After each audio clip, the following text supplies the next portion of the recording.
Hey, Tahoma, welcome. We're back with another live session with Call with Duty that's going to be recorded, and we'll share that out. But let's bring on our president and vice president from ASB. Hey. So we've got Brady and Mackay here, and we're going to talk about all things Tahoma, which is really exciting, and hopefully get everybody up to date because we've got a lot of stuff to fill you guys in on out there in Tahoma land. So before we go on, though, something really special happened this last weekend, and that's our We the People team. And your ASB president, Mackay Owens, was part of that team. So Mackay, fill us in on winning a state championship virtually. Well, it's nothing like sports. First state championship I've ever won, so it was definitely a fun one. But we all worked really hard for it. We the People, it was a lot different than it is for any other year, but we all worked hard, in and out of school, and just getting all of our citations and everything down. And I think that really showed with our win there, and it was really great. And it was wonderful to see everybody work pay off. And I know how many hours and how much effort you guys have to put into representing our school, representing our community, and now going on to nationals, representing our state, Washington State. What was it like? What was the preparation like for you? So we had to first get through districts. So that was a little rougher because of how our schedule worked out. I didn't have Weeple my first quarter. But we put those hours in outside of class, either working with our wonderful alums, which are all, from Tahoma.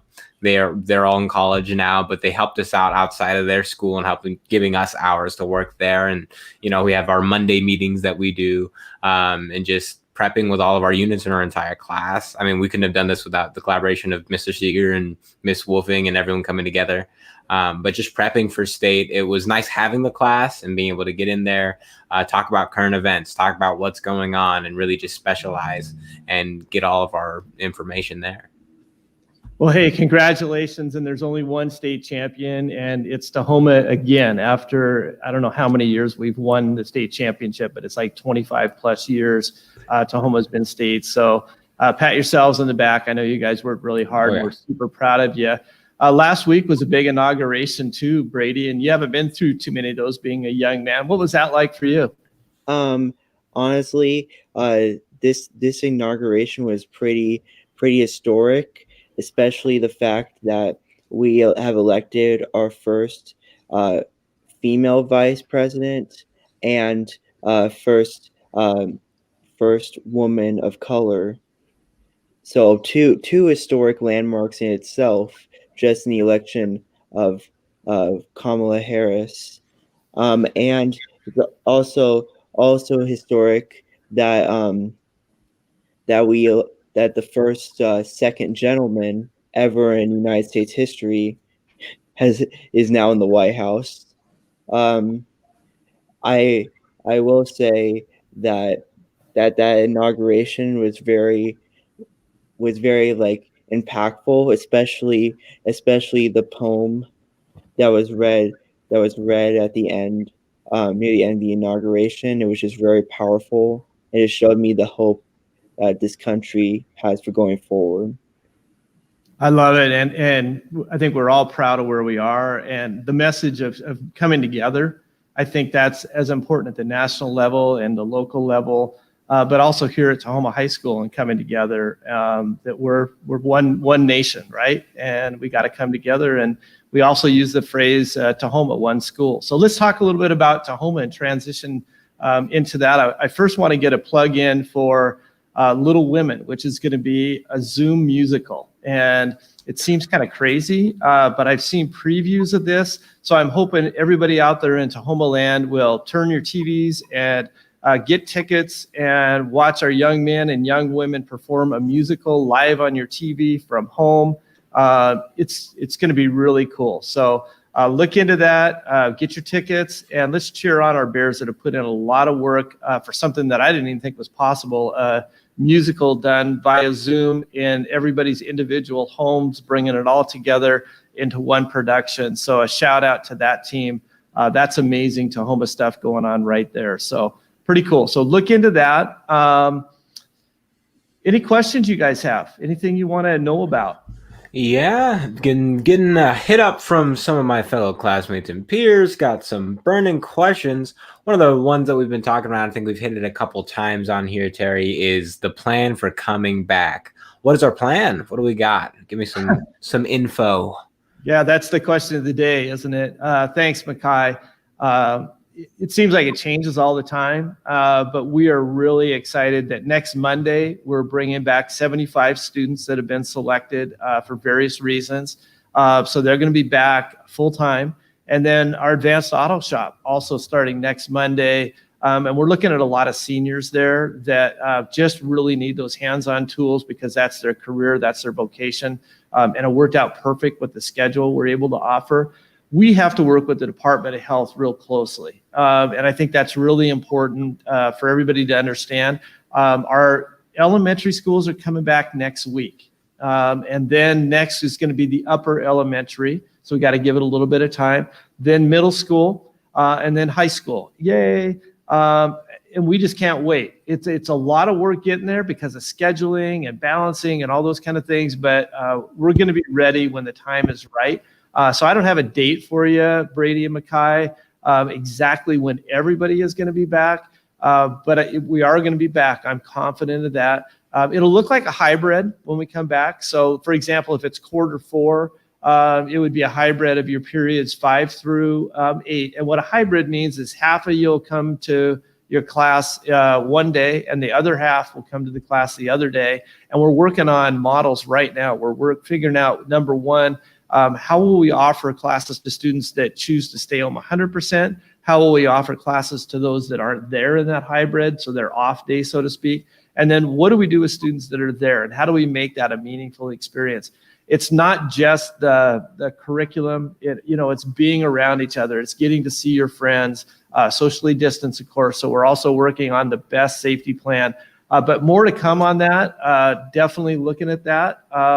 But we also are rolling out here real soon our sports and our activities. And in fact, sports are going to kick off here in a couple of weeks. We started with pods, and they're going out, they're practicing in groups of 6 or smaller, going through attestation kind of stuff to make sure everybody's healthy so nobody gets infected.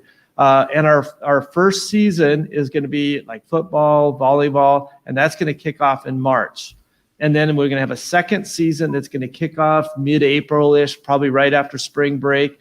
And that's going to be our traditional spring sports like baseball and track and field, some of the tennis. And then the final season, which is kind of unusual, and that's going to kick off in May, is going to be what's usually our winter sports. So it's going to be like basketball and wrestling and those events. And that's primarily because those are going to be indoor sports. And we think it'll be warmer and we can open up the doors for better circulation. And we can get some parents and some kids in to watch games and to support them. Makai, you guys are ASB. Do you have any updates on activities or anything going on there that you could share? Rolling into the new quarter, we're getting some things underway with plans, especially looking at like the idea of people starting to go back to school and things like that. And so, prepping for, hey, what's it going to look like? How can ASB or even our leadership kids get in there and make it the welcoming Tahoma that we all know and love? So just trying to figure out events more for Zoom and all that. But nothing too hammered down yet, but we definitely got a couple plans in the works. Yeah, I know. Just yesterday, our robotics club was here in pods of 6. And so they're broke off into 3 different spaces. They've got the garage doors open, and they're anxious to compete. Remember last year, they worked and they worked and they worked, and they had this great robot. They're ready to go off to state competition. And then guess what happened in March? It's like, boom, school's closed. So they've got this great robot just sitting there. But we're able to use that robot plus a lot of modifications. So they started yesterday, and they're getting going with that. And a lot of our other clubs are going to get going. So we're just excited to get kids back and let you guys be around each other and doing it the right way and making spring the best we can possibly. So we're pumped up about that. I know our teachers are pumped up, but nobody's more excited than our seniors. Yeah. And Definitely. I know exactly how it feels. I was on a robotics team, and like we all worked in that robot, and then COVID happened. That was very, very sad, but I'm glad that we're back to like doing it. But we have to remember, even though we're being given the opportunity, uh, this is a privilege. So we still have to be responsible and follow the safety protocols, because once if people don't follow them, then it could go back to square one. So you have to remember to follow the protocols that are set in place. Always wear a mask and stay socially distanced from other pods. That's right. That's right. And that's with our 75 coming back. They're actually broken into groups of 15 that have to stay together, and they don't interact with any of the others from that 75. So it's super, safe. We've gone through all of the protocols, if you will, to make sure that happens. But Brady, I really appreciate you saying that. That's great advice. And we're going to do all we can, but we got to do it the right way, right? Hmm. I actually have another question for you, Mr. Duty. Yeah. Um, have you heard any? Do you have any news on senior graduation at all this year? The number one thing I can share with you is that we've firmed down a date, and that it's going to be June 11th, and that's a Friday. The other pieces are really complicated, and number one, we're going to do it, and we're going to find a great way to do it. But for example, you call the White River Amphitheater, you say, hey, and they don't even have phone system. They're just closed down, right? Because they haven't done concerts in over a year. And I don't even know if that'll be possible just because of the large group gatherings. So Brady, here's my plan is I want to get seniors and senior parents on a committee, and I want to start from scratch and just design what we would think would be the best graduation for the class of 2021. Last year, I thought we did a great job for the class of 2020. And again, that was all new to us. We've never done it, but we put a team together, and I think we did a great job. But I want to do a similar team and see if we can do even better for a class of 21. But I think if you talk to the seniors from last year, graduation worked out really well. They were really happy. In fact, I got all kinds of emails from parents and students and saying, like, why can't we do it like that every year? And we'll get into the weeds on that. But I think, like most things, if we wait a little bit and we don't start planning now, stuff changes and we get more options and opportunities. Vaccinations are out there. I'm hoping I get mine here real soon. But that's going to free some stuff up, as for example, having an audience and getting parents there. And if we do it on the 11th on site, it's going to be the best graduation that we can possibly do on site. And if we get the option to do it at White River or some other site, that committee will work together to try to determine that. But we want to find some cool stuff beyond graduation, Brady, to recognize our seniors. And you guys haven't been together in what's coming up to be a year now. So we have to find some ways to have some fun and to do some stuff. So looking forward to that. I'm hoping, and I think I'm confident we're going to be back in school and at least going to be able to finish spring in a hybrid sense back at Tahoma High School with seniors and classes together and doing some cool stuff. I guess I got one last question here, more on the academic side of things before we wrap up. From all my other fellow AP students out there, coming up, because we just started our third quarter, and we're all wondering, do we have any plans? Have you guys gotten any information about what the AP tests are going to look like for third quarter and fourth quarter students? Yeah, they gave us some flexibility from the College Board that does AP to move the test back. So the testing date, traditionally, it's right there at that flip between April and May, and you schedule them out. So it'll be bounced back a little bit, which will be an advantage for everybody on the West Coast that traditionally starts a little bit later. It gives us a little bit more time. And then we've budgeted in money for our teachers to do tutoring sessions. So there's going to be tutoring sessions for the classes in preparation for the exams that we have. So we're going to schedule those out. Your teachers will be in touch with you, but we're going to try to tighten things up, extend the exam out, but haven't heard if it could be live or if it has to be virtual like it was last year.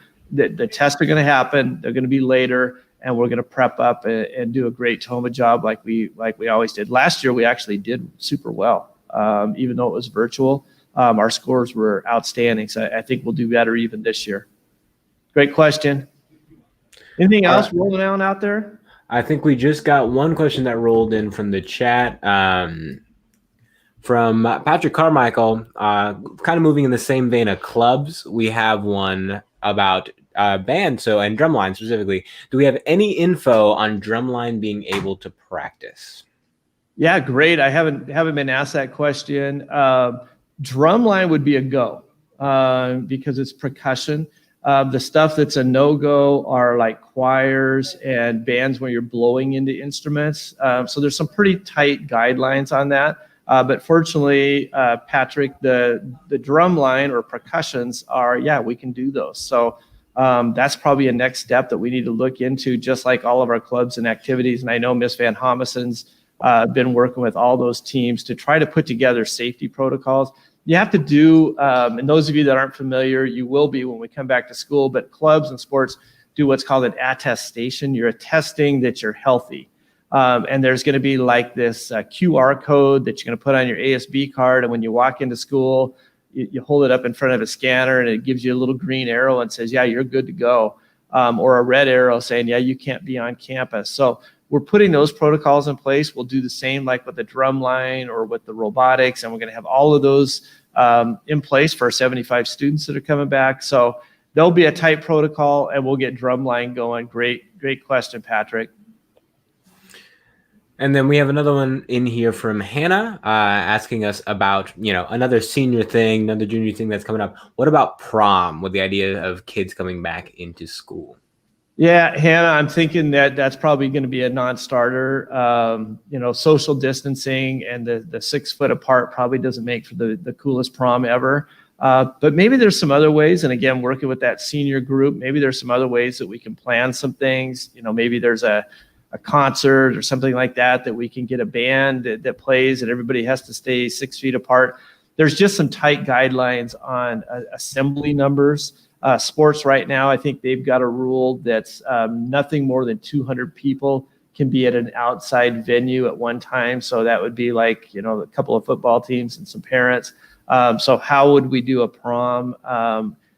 Indoor, outdoor. But I'm game for looking at anything and being creative, and let's take the guidelines and let's figure out a way. But I'm thinking slow dancing at the prom's probably a non-starter. But we can do something. So let's work on that together. Thanks, Hannah. I wanted to before we end, I wanted to go into a little funny note. Makai, have you seen post inauguration all those Bernie Sanders memes that have been going on? Yes, I have. And Brady, I can agree with you, my man, that those Bernie Sanders memes is probably some of the best things that have come out of that inauguration. So What's your something favorite? Absolutely amazing. Obviously, him with the Spice Girls. Other than that, Oh, I love the wonderful. ghost one. You guys seen the ghost one? It's Yeah. that one's pretty good too. My favorite is where he's Emperor Palpatine when Darth Vader and Luke Skywalker are fighting. He's just sitting there like watching them. Well, hey guys, we better wrap it up. I don't see any more questions coming in. You can always ask Brady. You can always ask Makai. Email me. Give me a phone call. We're doing the best job we can, and I know you guys know that. And I sure appreciate all of you just sticking it out through this tough time and doing good with the academics and staying in with your classes. Honestly, this is not easy for anybody, but together we're better. So let's keep that up and go Bears. Thanks, guys. Go Bears. Go Bears.